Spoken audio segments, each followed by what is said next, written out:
తరలి రాదటనే వసంతం తన దరికి రాని వనాల కోసం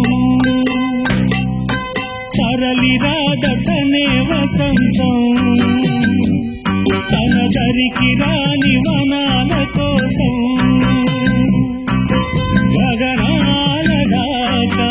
వలసాగుతుంటే మేఘాల రాగం ఇలా చేరుకోదా